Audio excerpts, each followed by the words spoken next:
Hey, Brian, coming up the end of this month, it's another big show coming to the area. It is ClipsCon in Super Bristol. ClipsCon. Yes, this is the big one. This is the big daddy. He normally has these in June, Yes. but this is going to be November 28th, Yes. 10 a.m. to 3 p.m. 75 dealer tables are going to be there, Brian. It's at the Doubletree Hotel, 42 Center Drive in Bristol, Connecticut. Yes. It's going to be open from 10 to 3 p.m., like you said. Admission is $3. Brian's going to be there with his booth. Matt Ryan's going to be there with his booth. He's going to be doing, he just announced, told me that he's doing Backer Board Blitz is returning.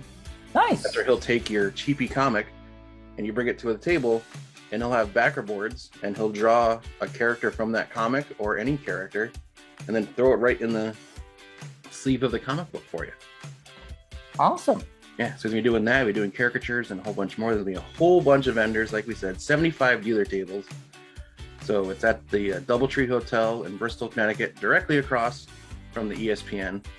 So there's an easy wayfinding thing for you. But there's gonna be tons of stuff to check out and do. It's just in time for your holiday shopping. Yes. If you have a nerd in your family, or you're a nerd and you want stuff for the holidays, but you don't think your family will be able to find it for you, buy it there. Hand it to them. Tell them to wrap it and give it back to you at the end of the month, end of next month. Yes. So yeah, so ClipsCon, it's coming back. The big show. For more information, check out Facebook at ClipsConCT. We'll see you there.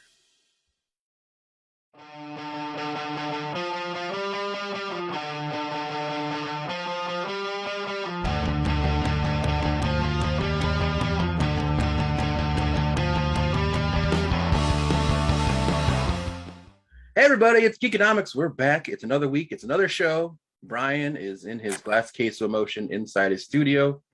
I am still in my fortress of solitude at home. How you doing, Brian? How's life? How's things? Well, Mark, I had a week. We have a lot to talk about. We got news. We have our Eternals review, which we'll save for the end of the show. Yes. I did go to RetroCon yesterday. I want to talk about that. I got a few all your photos. You a lot of photos. You were taking photos like crazy. I took like 4 or 5. You're like a teenager at a mall. Yeah. So I have a few things I got to talk about this week. Mark, we'll start it off with you though. How was your week? Anything worth noting before we jump into? Pretty quiet week. Nothing really crazy. Like you said, we did Eternals. I will guarantee you that our review will be more entertaining than the movie was. And very different. Besides that, not much else happened. Pretty quiet, pretty normal week. It's kind of nice to not have anything crazy going on. Kind of lull in the TV shows, so nothing really going on there. Besides, yeah, just a nice quiet weekend. Hung out with the wife the whole weekend. Nice. Did some Lego. Got the Lego Boba Fett helmet I just finished. And the Lego TIE Fighter helmet, which was pretty epic looking. That's awesome. Over the weekend. So yeah, I got 4 of them now. It's all staggered on the desk on the old hutch. So the old Lego hutch. Yeah. Took down my black figures from the new movies, which I don't really have any attachment to, and put those up instead. So nice. Cool. It's always nice to change. Yeah, rotate this area. It's running out of space is what it's turning into. Yeah, it happens. Then that's why, like me, you start selling stuff. Yeah, or I just have you sell it for me, so I don't have to worry about it. Yeah. Well, Mark, I did go to RetroCon yesterday. It was awesome. I look forward to it every year. Obviously, last year it didn't happen. And I actually went to a couple panels, but the big thing for me was the auction. The auction had a great piece that I did not win. It was this replica of the Ghostbusters sign that hangs outside the firehouse. Yeah, it's like actual size. It's actual size. Here's the thing. I found out afterwards. There was only 500 of these made. They go for $1,000 on eBay. Only 2 people are selling them on eBay. One for over $900, and the other one's over $1,000. Those light up. This one did not light up. That didn't bother me. I really wanted this. So Yeah. I foregoed one of the panels I wanted to go to so I could bid on this item. Well, it was me and one other guy. So it started off $50, right? 50, 60. It was like 50, 55, 60, 60. The guy's just going back. I'm just, yep. I know my limit. I'm keep going. Yeah. It gets to 200. And in my brain, that's my limit was 200. And I want 225. He goes, 225? I go, guy, I think he went 250 or he went 250 and he went back to me for 275. I'm like, you got it. I'm like reaching $300. No. But then when I looked it up on eBay to see if I can get one elsewhere, I guess at 300, it wouldn't have been a big deal considering these were very limited. But I had a feeling this guy would have just kept going. Yeah. Like he really wanted it. So even if I went again, he probably would have just kept going. So that the price of that thing would have went past $500. In my mind, I'm telling myself that because I really wanted that piece. So it goes to charity though. There's two charities that all the money goes to, which is great. So even though it was that expensive, the money goes to a good cause. It goes to like 2 Connecticut charities. That's good. Yeah, but it was a great time. I had a fun time. I bought a few things from local artists. So I did that and I saw some cool video game stuff. Nice. But Mark, so Why the Last Man? Me Now, that finale was amazing. Yes. Amazing. So they end it. Volume 1 of the graphic novels. That's where the graphic novel ends. That's where the show ends. Yeah. They did. I was like, oh God, they're leading to something. I know where it's going. Yes. Allison was just like, oh my God. They changed it up just enough that made it a surprise for a person who's read it. Yeah. And even Allison, who has never read it, was just like, I need more. Exactly. The show ends. Allison was just like, can we watch it? I go, well, there's no more to watch. There's no more to watch. It's over. I'm hoping it gets picked up. I did not tell Allison it was canceled. Because she was just like, I have to wait another year. And I'm like, it could have to wait forever.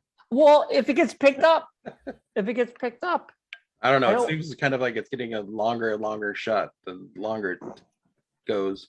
Oh, dude. My only thing with that end of this episode. Did you finish it? Yeah, I watched it too. Is that if they had cut the like 15 seconds earlier, it'd been way more dramatic. Because they had their crossroads. Yeah. And they went down it was like one of those things in your head that you're like, if I was directing, I would have just cut before they got to the crossroads. So you're like, which way are they going? It doesn't really matter. It's a small thing, but just like a thing. Well, that ending was because when they did that turn that way, I'm like, oh, I know where they're going. You don't know. You don't even know where they are. Like, anyway. I know where they are space-wise in the country. Yeah, but anyway, they're still in Virginia, basically. The very first episode and the last episode mirror each other because when they're in New York, the camera comes out and makes a Y. Yeah. And that makes a Y. Yeah. And that's a very Y, the letter Y. So that's what that represents, how it just mirrors that first image. Yeah. But like, man, it probably is my favorite show of the year. It's probably one of my favorite dramas and shows, period, of the year. It's definitely my top 5 for the year. It is definitely like something I'm like, it just got better and better. And I think they understood the characters right away, but those characters developed at a great pace and it didn't feel rushed. And then when that payoff happened at the end, we got the payoff. I mean, it wasn't much of a cliffhanger. It was just the cliffhanger is where they're going next. But they tied all those loose ends up story-wise. So, man, it's such a good show. So I'm hoping it will get picked up. Yeah. Let's go. We're gonna hop into news, Mark. All right. Because that was about it for me. Right. So the Spider-Man No Way Home poster came out this week. Yes, it did. Now, I'll put it on the screen as we're talking about it. So all right. Well, I want to talk about something because you guys posted in our chat. Yes. And on my phone, it's so small. I looked at it on my computer, and I swear to God, I saw so much more. Yes. I see the sand swirls in the back. Yeah. I see the lightning. I didn't even notice the sand swirls on my phone, and I didn't notice the little green goblin. I know, right? I showed it to Claire, and she was like, "What?" So they blew that up on Reddit. That is William Dafoe's Green Goblin. Oh yeah, yeah. Now I don't think. Okay, real world meta talk right here. If anything, it's gonna be Green Goblin, William Dafoe Green Goblin. He doesn't have to be in it. It could just be his voice. That's it. There you go. There you go. So there it is. So folks, instead of me having to put in later on, here's the poster.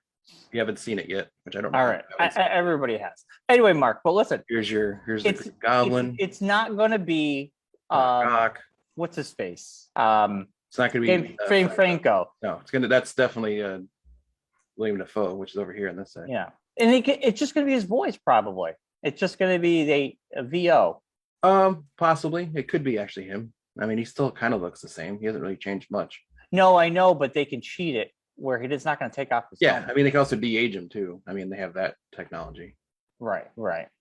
And then I'm thinking now, people who aren't actually like characters that you can see.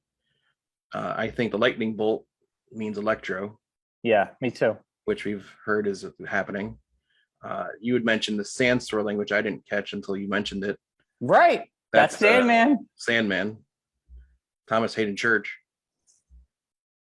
And we have Doc Ock, and we have the Doc Ock artist. Doc Ock, of course. That's the one we all know that we saw that one in the trailer. So the only thing we don't have is King Lizard.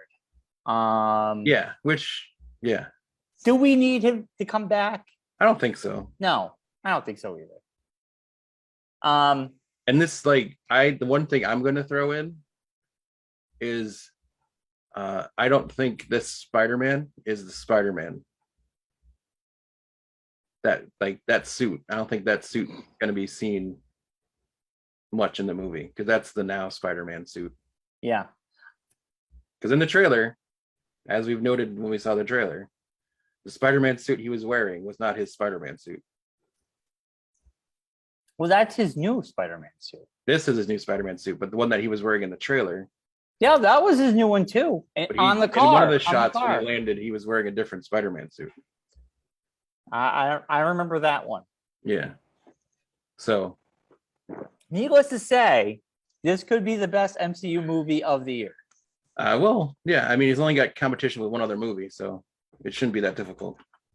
I mean, in my opinion, the best comic book movie of the year is Suicide Squad, hands down, beats them all. Well, yeah, Marvel-wise, I think Shang-Chi is the winner in the clubhouse as we speak. Yeah, I mean, if you're gonna put all those together, right? I agree. Anyway, so that poster, I mean, it is fanning the flames of my God, what are we gonna see? What's gonna happen here? Yeah. I'm super excited. I have a wrench, Mark. What am I gonna do? I have a wrench in my Spider-Man viewing problems. This is nerd. I was saying you have like a wrench just like sitting around or something. You're like, what am I gonna do with a wrench? So the movie comes out December 17th, which we all know they'll be doing a massive showing on the 16th, which is a Thursday. There'll be Eternals had tons of movie times that night. Yeah. And we tend to go on opening night. Yes. Well, I have to work that night. I have a concert I got to cover at 7:00, which would be over by 10. Uh-huh. Now, my dilemma is you guys go without me and I'll go some other time, or or we go at 10:00, which I hate doing. But I'll still be so excited that I know I'm not going to fall asleep during Spider-Man. Yeah. Or we all go on Friday. I don't know. I don't want to make you guys change your plans because of me. Well, I mean, at this point, unfortunately, it's dwindled down to it's just you, I, Dan, and John. So it's not like there's like a a plethora of people that we Well, have to figure I out know times. other people want to go, and Yeah. Mike. I mean, maybe we can talk about this when we see everybody in a couple weeks. Yeah. Maybe everybody might be better off going on Friday, or maybe 10 o'clock might be good for like even Hutzel because he's working. He'd be Yeah, getting gets out out at of 8 work and he can come over after work. 10 o'clock's not bad for Spider-Man. I'll do it. Yeah, I mean that was the original midnight movie that we did. Right. Like Spider-Man 2. So. Internals would have sucked at 10 o'clock because Internals would have sucked at any time. Oh, oh, zinger! Zinger. All right, we'll get to that later. All right, so Stranger Things season 4 teaser, episode titles, and release window have all been revealed. Oh man. Netflix originally said spring break. Nope, it is coming out summer of 2022. Wow, that's a long way away. The episodes, there's going to be 3, 6, 7, 8, 9 episodes. They are all listed. The Hellfire Club, Visanna's Curse, The Monster and the Superhero, Dear Billy, which is interesting. The Nina Project, The Dive, The Massacre at Hawkins Lab, Papa, and the Piggyback. Some of these titles give us like Papa. Yeah. I mean, that's, we know that what's his name comes Josh back. Modine. Wasn't his name Josh Modine or something like that? Jason Waters. I don't know his real like actual name. I know Modine is his last name. Right. Dear Billy. I mean, did Billy die last season? I don't think so. I can't remember. I think he was just possessed. And then he was possessed. I might rewatch last season because I'd have to watch all 3 seasons at this point. It's been so long. I love season 3. I mean, season 3 was really good. Anyway, so that's happening. They have a teaser on Twitter they put out. I mean, this is kind of cool. I mean, like originally it was going to be coming out in the spring break, but yeah, I mean, it's like getting towards the end of it. Like this is the last season, right? You know, I mean, it's kind of going to get close. They're getting close since you can't keep them being young anymore. You watch Hubie's Halloween that came out last year. You even watch the stuff for Ghostbusters. Like Mike's like drinking age at this point. Well, don't forget, Ghostbusters was filmed like before the pandemic. Yeah, and he was old then. So. It was out in July. Yeah, and he looked old then. So that was filmed in 2019. Yeah. And he was driving age then because that's what he was. The whole thing was him getting his own car and everything. Stranger Things was filming pre-pandemic, and then pandemic happened. So then I think I had to put on hold. Yeah. Because I film in Canada, so. Now, Hubie Halloween, the one that the young kid, he's in there, and he's like 17, 16. He's super tall now. He looks totally different. I mean, these kids are becoming almost adults now. Yeah. So I feel like maybe one more season, or this could be the end. I don't know. It's kind of the curse of doing a show with kids because they're gonna grow up. I feel like they would announce it, so you can't like. Mark, I feel like they would announce this was the last season. Yeah. I know the directors, they said 5 seasons was their ideal. Oh, okay. So maybe one more after this one. Right. That makes sense because they didn't like. There's no like ending. Kind of like the titles don't sound like an ending. It sounds like they're right. There's more to happen. Yeah, I mean, originally when season 1 hit, they said they could see this going 5 seasons, and that was it. So maybe one more season and then wrap it all up. And by then they will all be of drinking age. Yeah, they'll all be like 30 years old and they'll be putting Winona Ryder in a nursing home.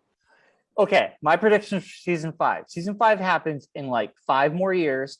Then they put the teaser out. It's like a really slow version of the Stranger Things, and they all look old.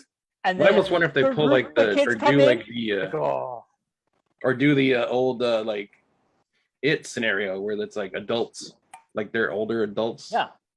And then like they have to go back to the town. Other kids come in. Yeah. And it's like the super trailer for like almost anything rebooting, bringing the old cast in. Saved by the Bell and everything. Ghostbusters. Yeah, Ghostbusters. Yeah. Which comes out, which is weird. That comes out like in a couple next week or something, right? Like I think it comes out the 19th. It does. I think so. I think you're right. Yeah. We could just go to that instead of dancing.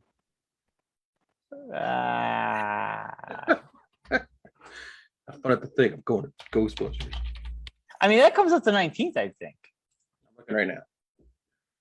Ghostbusters comes out the 19th. Wow. Oh, I don't know. I'm not that interested in seeing it. I want to see what the word of mouth. I'm interested in seeing it. Well, maybe I'll go with you. I don't know. Yeah. Maybe that's a good Sunday afternoon movie. Yeah. Maybe, hey, maybe the 21st on that Sunday. If you're up for it, I'll go with you. Unless you want to go with Claire. I mean, I don't want to stop you. She's going to go right away. So. Well, when we see everybody on the 20th, she usually prefers me to go first and then see if it's good, and then she'll decide to go. Like Eternals, she's like, oh, I don't need to see it then. Yeah. Yeah, we can wait till Disney Plus. Well, when we see everybody on the 20th, maybe people will be interested in going on the 21st. Yeah. On Sunday. I wouldn't mind going. That's Sunday afternoon. Yeah. I wouldn't mind going. Yeah. And plus by then I'll know if it's good or not, because if it gets panned, then I'll just be like, I'll wait. But if the reviews are decent and people are up for it, we can try to go on the 21st. That's good. All right, we'll do that. I'm so glad we figured that out on the podcast. Yeah, I know that was a random discussion that we had, but that's good to know. Good to have. I'm glad everybody stuck it out first. Yeah. Also, we're moving on to the new things that are happening on Netflix in November. Cowboy Bebop. We talked about this like last week. No, I know it's coming out November 19th. I know. Again, that same weekend, everything seems to be happening. Yeah. Joe Exotic, the Tiger King 2 will be coming out. I'll be watching it. Never watched the first one. You know, okay. It's like I saw the trailer for it. Yeah, it's like it looks like a total like money grab. It's like the most disturbing thing.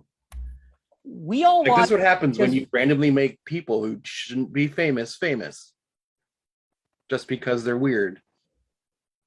Well, okay. It came out in the beginning of quarantine. Everybody gave some entertainment to all of us.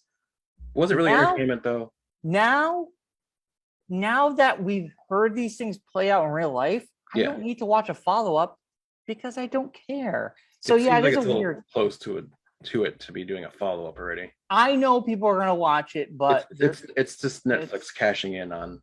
Remember when we did that thing in the pandemic and it was really disturbing, but you all watched it because you had nothing else to do? Yeah. Here it is again. I know. The harder they fall, people are still terrible and they do terrible things. The Harder They Fall will be coming out November 3rd. It's already out. I was going to watch that this weekend, but I didn't get a chance to. It's like 3 hours long. 3 hours long. It's like 2.5, but it's like, it looks good. Yeah. Idris Elba and all that. We got some holiday themed films coming out this month. The Claus Family, Love Hard, and The Princess Switch 3, Romancing the Star. I don't know what any of those are. I don't know either. We also got Red Notice coming out too. Also, along Big Mouth, Narcos Mexico is returning, and we'll have part 2 of Masters of the Universe. Yes. Revelation. I know. I've seen the trailer. It looks really good. When does that come out? That comes out, I think we said it last week. I think that same time frame. I'm looking right now. I want to say the 19th as well. Like around there. What is everything? No, it's not coming out the 17th or something like that. There's like a bunch of stuff that all comes out. November 23rd. Yeah. Right. Thanksgiving vacation. Yeah. Perfect. Yeah. I'm excited for it. And I honestly hope that people give the series a second shot. Because I'll tell you now, just for watching the trailer, everything people complained about in the first half is not going to be all answered in the second half. Yeah. It all tells you why. And its funny thing is, nobody's complaining in the first half. It'll be all in the second half. Spoilers. Nobody's complaining that Skeletor is now He-Man. Well, not yet. Well, he got it at the end. Well, you got to see the trailer for the second half. I don't want to. I want to be surprised. Oh, you're going to be surprised, my friend. But I am excited. It's a great series. It's a quick watch. It's a fun watch. I think people who complained who didn't watch it. That's what I think. Yeah. Honestly, you didn't watch it. Let's get all the member berries. So you're good to go. See, for me, it wasn't. I just thought it was well acted, well voice acted. But the animation was okay, but I liked the story. Well, it touches enough for the member berries, I think. Yeah. That You're right. You're right. I mean, for me, I wasn't a big He-Man cartoon. I was a He-Man toy person. I love. I was a huge He-Man cartoon guy, so that's why really like it. The voice acting is all excellent, and the cartoon, the animation is just enough to be close to the old Filmation. Yeah, but it's just like it's a step above it, updated enough that it makes it worth the effort to watch it. All right, Mark. Speaking of member berries, because I said member berries and made me think of South Park, and then made me think of Saturday Night Live over the weekend. I didn't watch it. Don't tell me. Has a very good skit about canceling your cable. All right. You will get a kick out of. Don't ruin it. Don't ruin it. I'm not going to ruin it, but yeah. I didn't get a chance to watch it. I usually watch it during the week. It is the breakout skit of the whole episode. I'll tell you I have been on the Reddit board. People have said it was really good. Yeah. Okay. I'm excited. It's been a good season so far for SNL, in my opinion. All right, Mark. We're going to segue. This is the last bit of news, which will segue into our spoiler review of Eternals. We might talk about things that might spoil the film. You hadn't seen it, you want to watch it. Post credits things and all sorts of stuff. Yeah, so just stop now and wait, like right after we do the box office report, that's where you can stop. And we'll say before we get into it when we're going to start. So all right. So my prediction last week that Rotten Tomatoes, the audience score was going to be higher because the critic score was lower. I start this part off because I was kind of right. I had a feeling as of right now, as of what is today? The 8th of November. The Eternals has been officially rotten the lowest score of any MCU film ever made. Yes. At 48% on the tomato meter. That is 297 reviews. Gives them a 48 percentage. Okay. Mm-hmm. On the audience side of things, over 2,500 verified ratings have given an 81% on the audience side. I had a feeling the audience side would be bigger. See audience rating wise, where that falls. What do you mean? It's 81%. That's where. No, I mean like where that falls amongst all Marvel movies. Like our audience 81% rating. Like where does that fall amongst all the Marvel movies? Probably. Because let's be honest, if you're a comic book fan and you're a fan of the Eternals, you're going to be a little bit more forgiving to the movie. So put a pin in that. Put a pin. I'm just updating. Put a pin. I know where you're going with this. Put a pin. Real quickly before we get into our review, the Eternals did end Marvel's straight A winning streak with audiences, and it didn't really matter. The film opened to 71 million in North America and nearly 162 million globally, despite an all-time low cinema score. Now, the cinema score is something completely different from Rotten Tomatoes. Rotten Tomatoes is accumulation of all the reviews from critics, verified critics, and an audience score. Cinema scores are what people say as soon as they walk out of the theater. Right. Now, Eternals was slapped with a B cinema score. Yes. Now, a B, you're like, well, B's not that bad. That is the lowest an MCU movie's ever gotten. A B plus was given to Thor. Yeah. That was eons ago. That was way in the beginning. Kenneth Branagh. Now, basically, almost all MCU movies, the cinema scores have always been a variation of an A. Yeah. That's pretty crazy. I mean, no other IP has done that. Yes. You have basically straight A's. That's pretty amazing. It still made a lot of money. It didn't even matter about the low score. And I think people. I will say not anything not to spoil the movie. No spoilers. No nothing about the movie. Going off the cinema score, thought of people right after they got out of theater.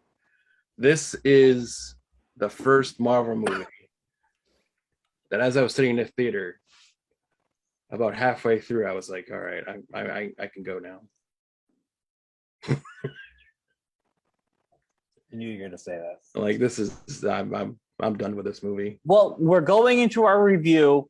Yes. Spoilers. Sorry. Yes. Here we go. We saw Eternals. We saw Eternals. So early Mark, showing on Thursday, which is good because if it was any later in the day, I would have fallen asleep. it's a long one. It was a long one. It wasn't just long.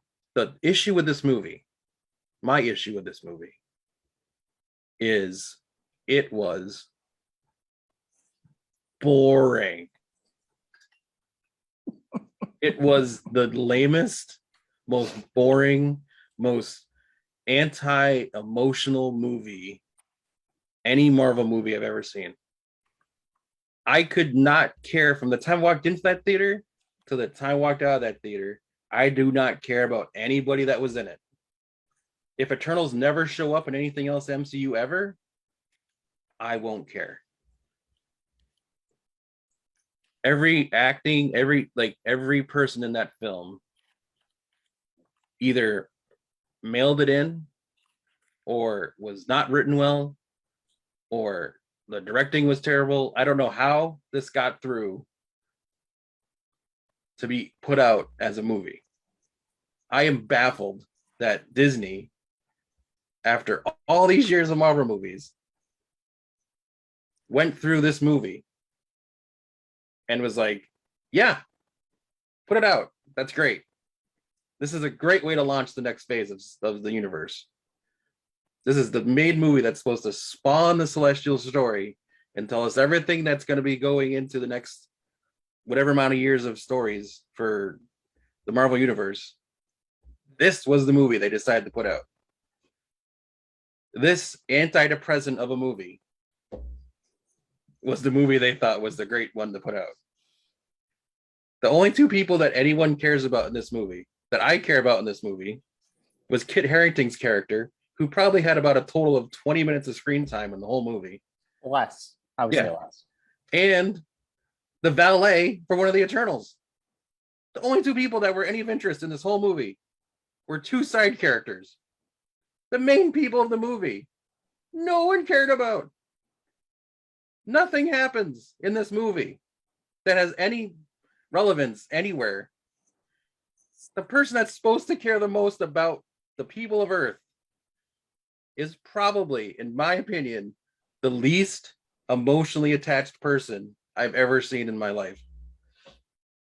That character didn't show any interest in anything going on in the whole movie. Her face was total blank from the time the movie started to the time the movie ended.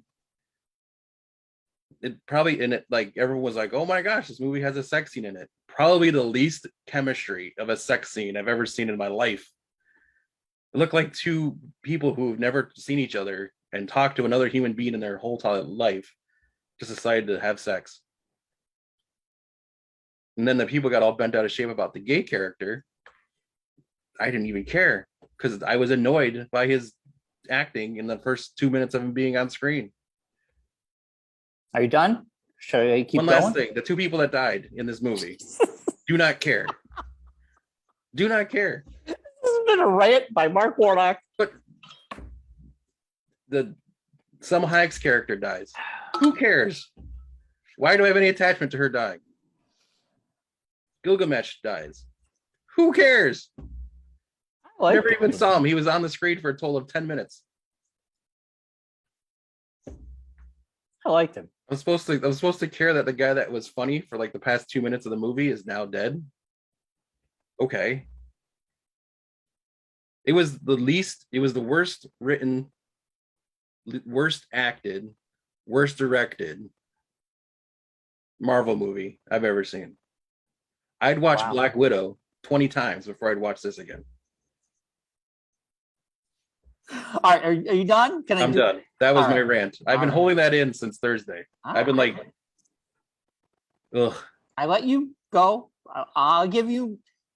This is not how I wanted the review to go. I'll give you my review, and then we'll give it a score. Okay. Okay. All right. I'm glad you got that off. You ready for me? Yes. I'm a little bit different. I totally understand. And I agree with a lot of what you just said. Okay. For me, I thought overall, it was just good. I can't. My words don't describe it more than it was just. I enjoyed it as it happened, but I'm telling you, as of Monday, I don't remember anyone's name but Gilgamesh. I can't. Gilgamesh, Icarus, Ajax was Selma Hayek's character. I remember all the names because I just know who they are. Icarus, I remember because basically, if you know the Icarus story, you kind of know what's going to happen in this movie. Yeah. So Sprite, anyway, because I drink it, so that's why. Sprite, but all these characters kind of blend in and are just kind of all the same to me. I did like the gay character. I thought he was great. Bastos. He was trying to give nudge humanity with these inventions, and we saw how it backfired. And it bothered him. So I like some of that stuff. I like the quieter moments in this movie. I like the thought-provoking ideas of people watching over humanity. They can't do anything, but you have a group of people where some people are like, maybe we should step in. Maybe I should. And holding back. I liked all that. This is my review, my review. I liked some of that stuff. Some of the stuff I didn't care about was fighting the monster. I didn't really care. When people died, it had no agency. I didn't feel sad. I didn't care because we barely saw them to begin with. So I didn't feel any of that. I liked the deeper meanings about the questioning and these people living there and that stuff. When it came to the big battles, it was just okay. It was okay for what I saw, but beyond that, I don't remember it. I think the quieter moments that stuck out in my head. I thought the very ending, the two after credit scenes, mid credit scene were very entertaining. Harry Styles shows up as Thanos' brother, which was kind of cool. Patton Oswalt plays the little jester that announces him. I thought that was kind of cool. Okay, I'll let you finish your thing before I have like 4 questions I need to ask you. Hold on. Okay. I did like that. What's his face? Jon Snow. Kit Harington. Kit Harington gets his sword. He'll become a character into the MCU. Black Knight. Black Knight. So those things I liked. I'm glad I got to see it. But overall, it's middle tier MCU for me. It wasn't the worst. It wasn't the best. It just kind of gave me the information I needed for the future.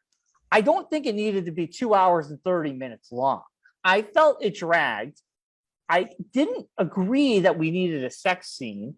I felt like if you cut out that sex scene, it looked like the sex scene and the gay character were forced into the movie. No, they all represent what a country or a civilization or world would be, and having a gay character. It's just like it's what I mean. Not that it's not like I was aggravated that there was a gay character in the movie. To me, it was just like it seemed thrown in. Like it seemed like it was just like, oh, we need to let's put a gay character in the movie. Okay, cool. It was like it was just like I didn't feel like a throw in, like, oh, this guy's gay. I don't think it didn't feel thrown into me. The sex scene felt thrown into me because I felt like we didn't need the sex scene. And then I was just kind of like, I mean, it didn't add anything. Okay, you can show me that they're in love, even though their chemistry sucks. I mean, anyway, hold on. That's my overall review. I got yours, you got mine. Before we get to the scores, I have other things to ask you. Yeah. In your opinion, yes, who was the villain of this movie? Well, I would say Icarus in a weird way. Well, I mean, he did potentially get everything going by killing someone that they were all pissed off at. They were pissed off that he killed her. Yeah. Well, he didn't. But I mean, that was motivation to get everybody back together. It was honestly like, why the deviant? But she lied. What's the point? So what's the point of the deviants? she lied to them. That's why he kills her. So I mean, it wasn't a clear-cut bad guy. It was internal. It was this belief that their mission wasn't over. She lies, and it wasn't over because these things were in the earth to begin with.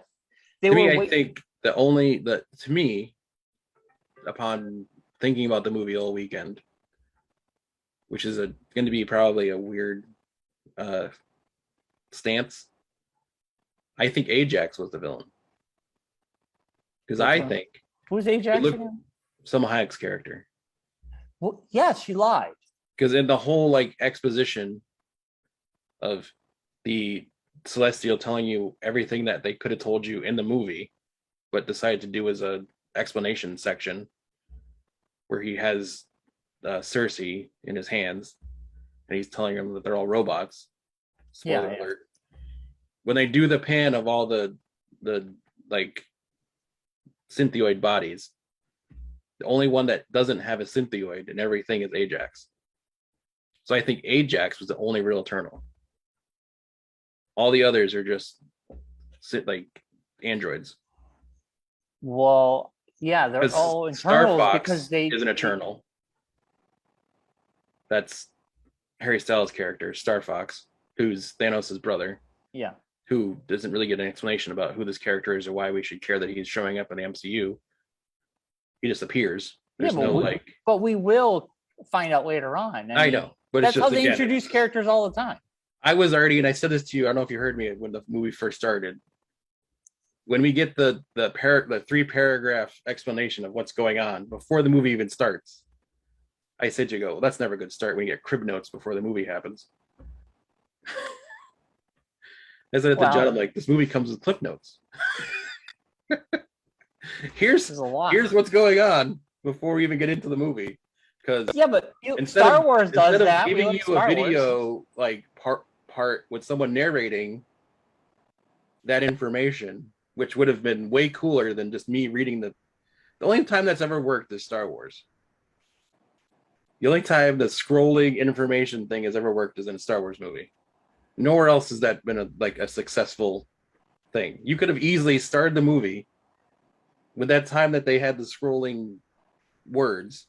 It had video showing all that information. The movie was long enough, Mark. It would have been the same amount of time. That was part of the movie. It didn't bother me. It did bother me. I just think that was like the first misstep.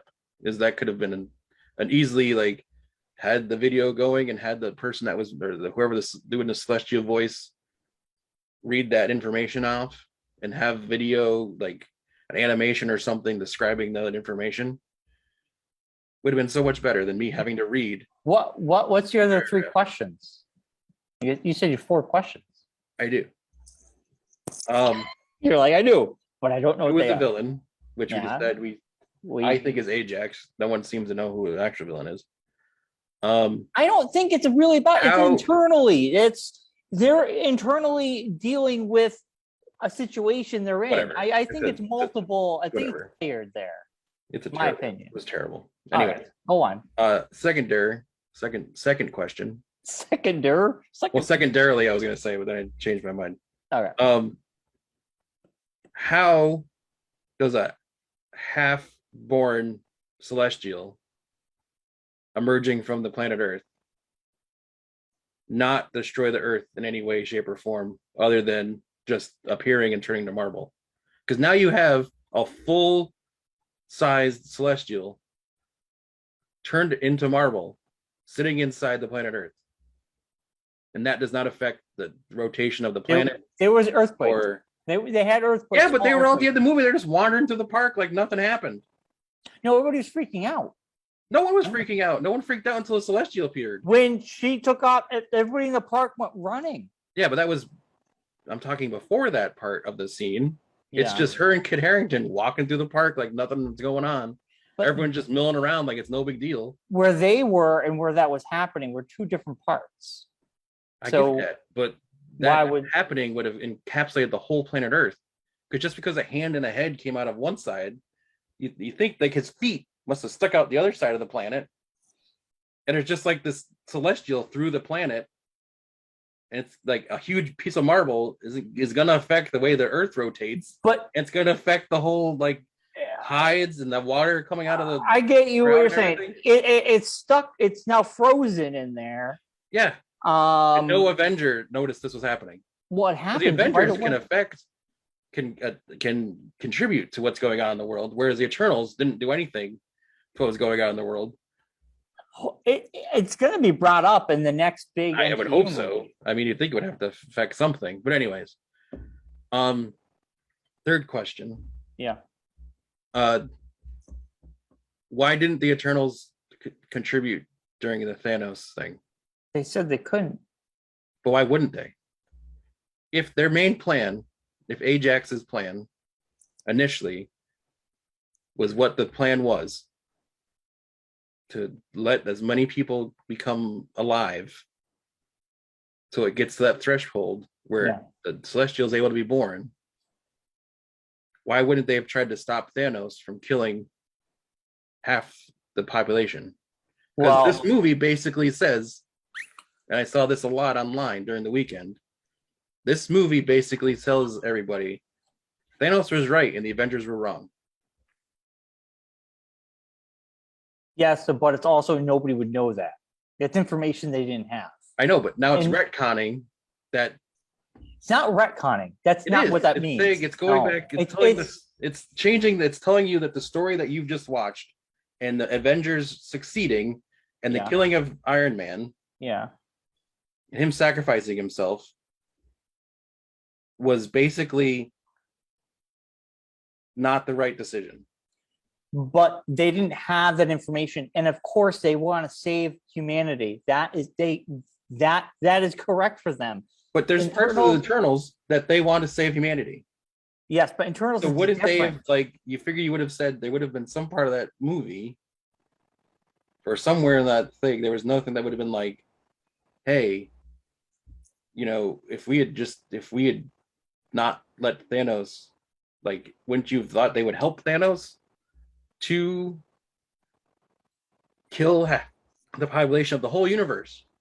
So technically he's affecting every celestial being born by killing half the population of the universe. You're overthinking it, Mark.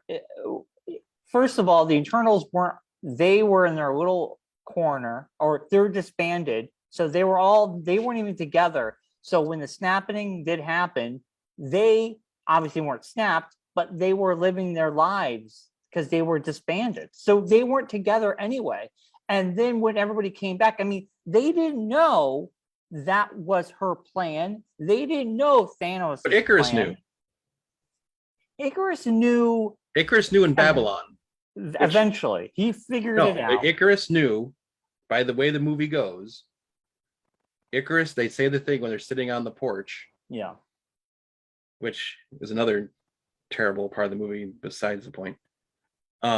Icarus says, like he said when they were on the porch, that he knew when they were in Babylon what the plan was. So he kept it to himself the whole time. Kept it to himself and could have been like involved in the other parts of the universe. So it just like makes no sense to me. Well, Mark, this is the problem you get when you start doing characters that come out prior to a major event. Yeah, this is what's going to happen. You're going to have inconsistency. But you could write your movie in a way that correlates to those other movies. Because here's my fourth thing. Okay. What would have made this movie? My fourth question to you is: do you think this would have made the movie better if they had wrote this movie would have taken place instead of where it does? If this movie had been the story of the Eternals through the Marvel Universe, and they were in the background of the regular Marvel Universe, and they shot this movie in a way where they used the old footage of the Marvel movies. So then you had your member berries for the fans who don't know who the Eternals are, and you see like your good friend Captain America, your good friend Iron Man, your good friend. You don't have to show these characters acting; you just show them in battle and different things. So you have like their full face masks on, you have all this stuff going on. But you show like a movie of the Eternals, telling the story of the Eternals, and they are in the background of all these major events in the Marvel universe, and they're directing the world of the Marvel universe. Like with Ultron, they're like Icarus shows up and he's like helping Ultron, and he's mischievously like doing the Loki kind of scenario. He's the one that's in the background pulling the strings because he knows what the thing is. And the other ones are trying to help the Avengers, but not overtly help the Avengers to solve all these problems that are happening.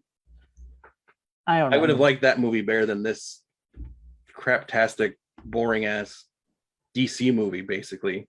I'll take a step further from your idea. I think personally, it would have been cool if the Internals came to Earth during the snapping, and that's what caused them to come down, because they've been here since the beginning. So it's like you have to kind of dance that tightrope. Another thing that I seen online over the weekend was, if this movie took place where it started and the movie ended with Babylon, the Babylon story of them deciding to break up, and that was where the movie ends.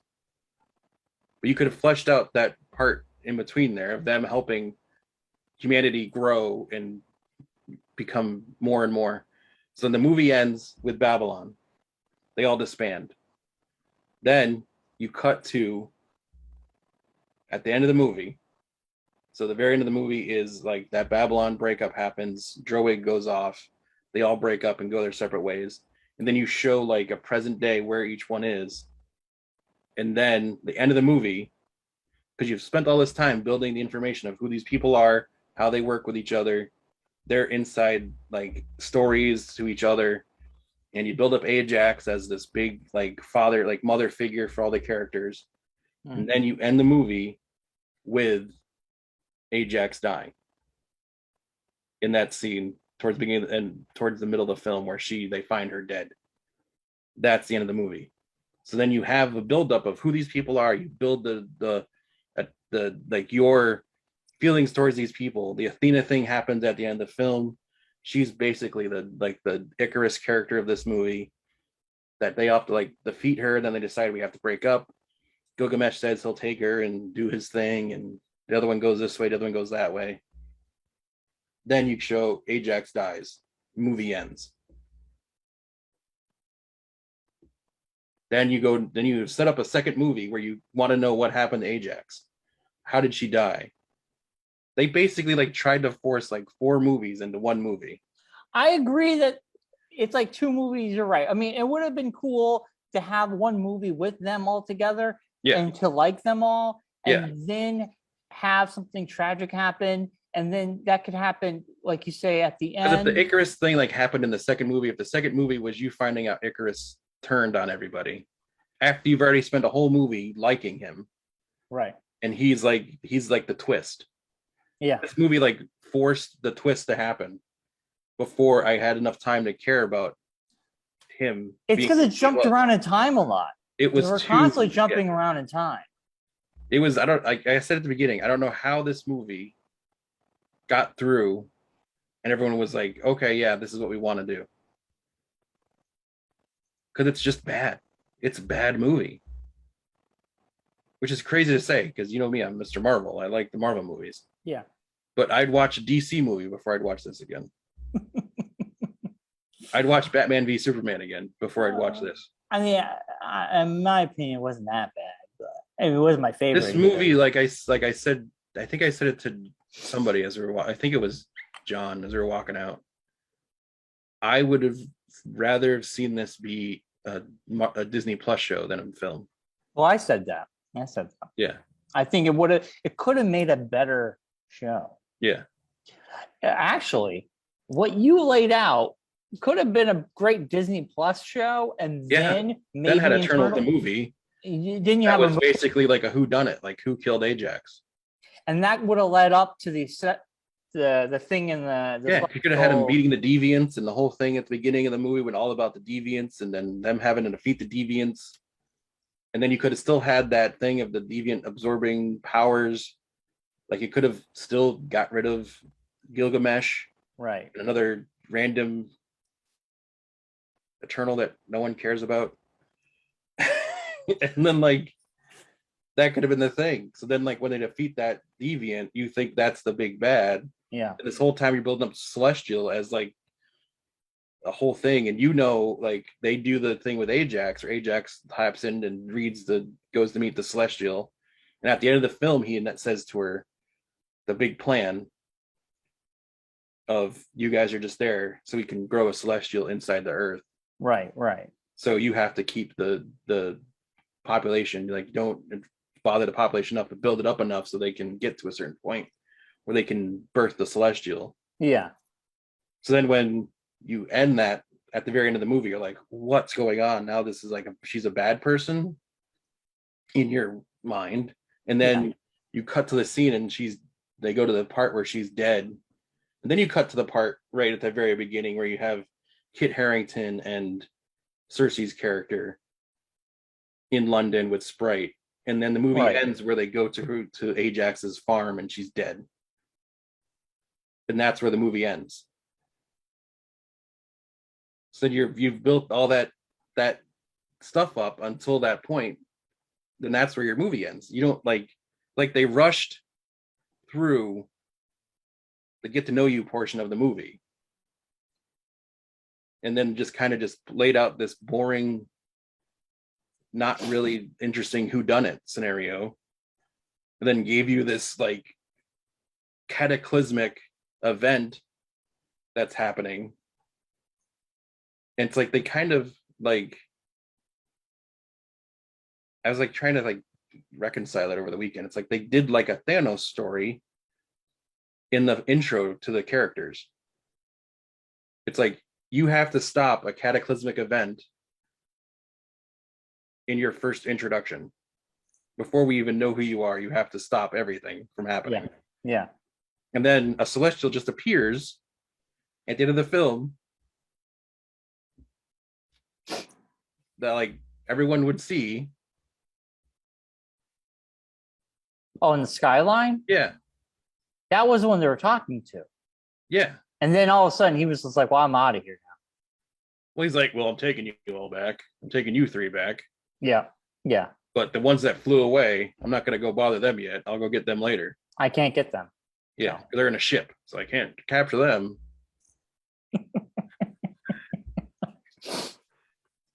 Ugh. All right. That was our review and Mark ranting. All right, let's give it was amazing to me how bad it was. It was just crazy. I know, Mark. It's going to be okay. We have Spider-Man to look forward to. Okay, so we're going to wrap this up with our Geekonomics review with our score. I will throw this one last thing in. I am scared. It scares me that it's one bad movie. So far Mark. It's not the end of the world. Well, just it worries me more than scares me. It worries me that we're into phase 4. 2 movies in the phase 4. Shang-Chi was the first movie of phase 4. Eternal is the second one. And as of right now, the TV shows are leading into it too. So. That's what I was about to say. And we have the TV shows, and it scares me the fact that the TV shows, I would say, are better than either of the 2 movies that have come out so far. Yeah, I said that too. I agree with you. The TV shows have been better than all 3 MCU movies this year. Yeah, and that's worrisome. I mean, first of all, Black Widow doesn't really count because that was a prequel. And it was a like throwaway movie. Shang-Chi was the shining star. Because it's basically a Marvel like way of being like, hey, look we did a movie about a female character too. I mean, it's still a fun watch. I mean, it wasn't that bad. It just was kind of a throwaway movie. It wasn't. Shang-Chi was a fun one. And great characters, memorable moments. I mean, I think it's the best one out of all 3 of these movies. But the shows have definitely outshined the movies in general. I think I do agree there. So, Mark, on a scale of 1 through 10, like we always do, I like my 1 through 10s. I will give you my score first. Okay. Like I said, it's middle tier MCU for me. I liked it a little bit more than you did.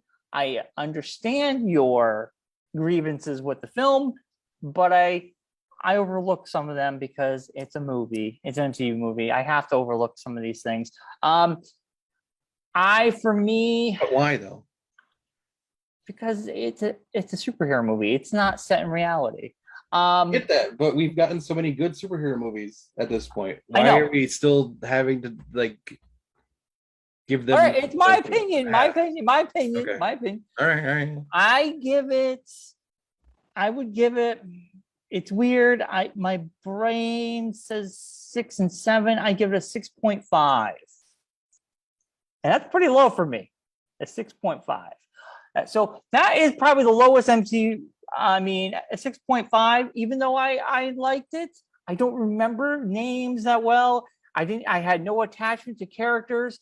It is something I will revisit on Disney Plus. It's not something I feel like I should own. I don't really. The characters kind of mush together a little bit. So 6.5 from the old Bryon man, from my lips to your ears. Mark, what is your scar? Like you were saying, it's tough for me to like. I know I hope in my heart of being a Marvel fan of the Marvel Universe that this movie will be redeemed in the years to come. Sure. Like things will happen in the universe and down the timeline that we've seen that will explain away 80% of how bad this movie was. Like they'll like appear in other movies. The second one will be better. The things that happened in the post-credit scene with Star Fox appearing, which is Harry Styles, like you said, and Pip, which is Patton Oswalt's character, and then the after-credit scene with Kid Harington revealing that he's Dark Knight or Black Knight, and then the voice of who I said was Blade in the background. I think so too. It's a necro sword, and that lead into the Blade universe. Like it's the second Marvel attached / Marvel movie where the end credit scenes are more important than the actual film you just watched, which is a bad path to go down, in my opinion. But Mark, it's only one movie. I know. But hold on, let me say this one thing. Another director or writer can come in with those characters and give them a better voice, because we've seen that with Thor. We've seen Waititi come in and reinvigorate Thor. We've seen other directors and writers come in and change it up and make it better. So, you know what? It's one movie that was just an okay or bad film. I believe it goes to my thing of these Marvel movies. You can't have the writer be the director, because every time we've had that happen in the Marvel universe, except for James Gunn, of course, he's the exception to the rule. Waititi. But I'm saying like it just like there needs to be other people involved besides that. Like he got it the second time around. First time introing these characters, there needs to be more connection to the rest of the universe and why these people matter. That's my only thing. So with all that, this hurts my soul to give this score. I've thought about it all weekend, and I'm gonna give this movie. I've been debating it back and forth. I didn't want to go too low, but I also don't want to give it anything near passing, because it's not, in my opinion. I think this was a huge misstep in the story, the overreaching story of the Marvel Universe. It's gonna hurt me to say this out loud. I'm giving this movie a 4. Wow, even lower than me. Yeah. I mean, 6.5 is like a B minus. No, 6.5 is like you just passed the class. That's like a C. You can get C. No, that's like an F. It's like just above an F. An F in school was a 64. You gave it a 65. Yeah. Is it? I thought F was. F is 64 to like 70, and then 70 like. What's a D then? A D is like a 60. Like a 64 is F. Anything below a 64 is an F. 64. So I gave it a D. I gave it a D. Yeah, I think it was like 65 to 75 is a D. 75 to 80 is a C. and then it went like B, and then B like up that way. All right, I give it a D. I give it a passing grade. Yeah. So you're giving it a what again? A 4? I'm giving it a 4. That's an F. Yeah, it's an F. Hard F. That's a hard F. Yeah. That's a F plus. That's a fuck you for why the fuck did you make this movie? Go back to the fucking drawing board and come back when you get a better. Like, if this was a test and it was handed in like a report that someone wrote and handed in to me as a teacher, this has been one of those ones where you get like the note written on it on the paper. See me after class in red ink. That I ask you, like, is there something going on at home? Why is this so bad? Is there something going on at home? I love it. What caused this to happen? It's definitely a divisive movie. It's not. I'm not even like I don't know all the other things that happened in it. It's like, to me, going back to the film, like the only Eternal I care about is Nikhil Nanjiani's character. Yeah, and he's not even a main Eternal. He's a side Eternal. I was kind of bummed he took off before the main thing. He took off. He wasn't even in the main fight. Well, he basically said, I agree with the other guys, so I'm leaving. Well, he goes, I agree, but for me, I don't want to wish you any harm. I can't fight him because he's my friend. So I can't. I don't want to fight you guys because they disagreed. Yeah. So he took the way out that he's copped out. I don't blame him. I would have been the same way if I was him. I like this character. I think he was the most fleshed out Eternal of all of them. Yeah, he was the best. And he gave like the actual like great explanation of why he's been around in the world and like no one's noticed. Like he played his great grandfather and then his grandfather, then his dad, and then him. Yeah. Like I said, could have made a better show, could have been better, but we got what we got. It could have been a way better movie with just little tweaks to it. And it's just amazing to me that it got through all the people it got through. I know. All right, let's not harp on it. Those are our ratings. That's our review of Eternals. Spider-Man's next. I'm so freaking hyped for Spider-Man. So I don't think the MCU, I think this is going to be the big one. I think we're going to end it with a bang, baby.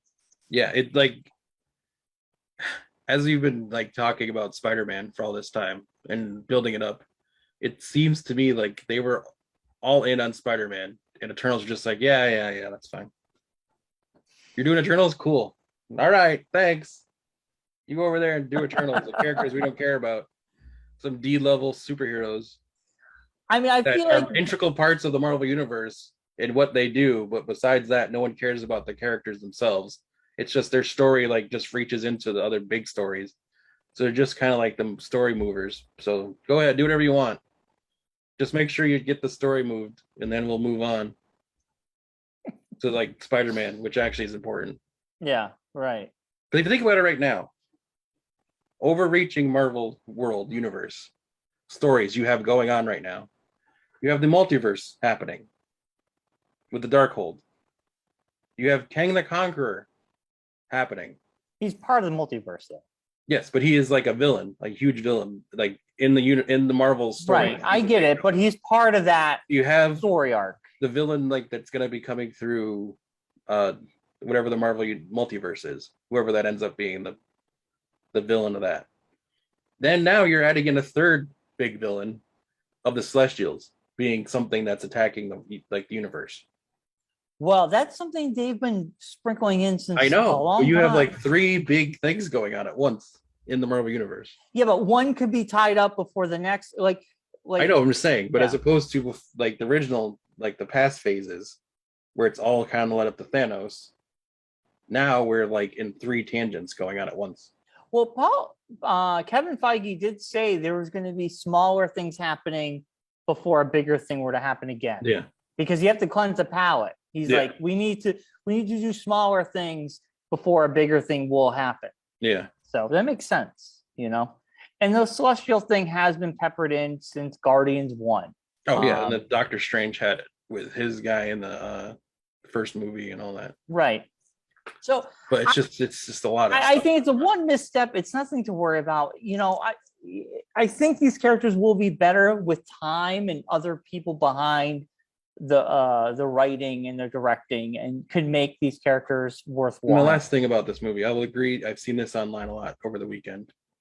Marvel, stop mentioning the DC universe in your movies. Why? Stop mentioning DC characters. They've only done it once. No, they've done it a bunch of times where they've thrown other things in randomly in the movie. No, they have. They mentioned Batman and Spider-Man, Superman. That's it. Yeah, but just don't. Why? Why? It's a fun little nod. It's not worth it. We like everyone thought that the Stark guy looked like Superman. We get it. You're just kind of like acknowledging the fact that you basically made characters that were based off of other characters. Mark, I hate to tell you, they both did.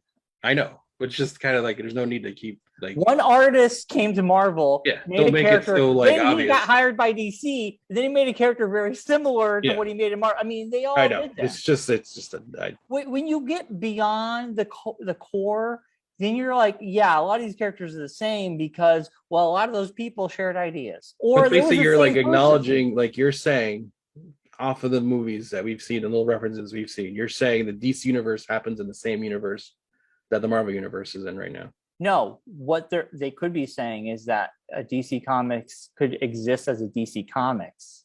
Like, that's what I'm saying. Yeah. Not like Batman and Superman are running around. They physically just be a comic book. Yeah. Or a TV show in that world. Yeah. That's how I saw it. I don't think it's a big deal. So what? It's just annoying. I don't really need the kid. All right. Let's Superman. Let's wrap this up. I don't want to keep. Why is everyone British in this movie? And that's the other question I had. Oh my God, Mark. I don't know. Let's wrap it up. I'm done. You notice that though? Like why? And why is one of the Celestials deaf? If they're robots, why would you make a deaf robot? I don't know, Mark. That didn't make any sense to me. I don't know. Nothing makes sense. Random. It was a random. I want to end this now. Just random things that like bothered me about the movie. All right, podcast is over. We'll be back next week to talk about other things other than the Turtles. Always fun to hear a Latin woman try to pull off an English accent. Subscribe to us on iTunes and the Facebook and the YouTubes. And we'll be back next week to talk about other things. Join us at ClipsCon, November 28th, and we'll see everybody next week. Yes, and don't forget to check out our friends at Fantasy Frames for all your comic book framing and other framing needs. We're on Facebook, and you'll see their ad in just a second. We'll be back next week. Everyone have a good one, and don't watch the Eternals.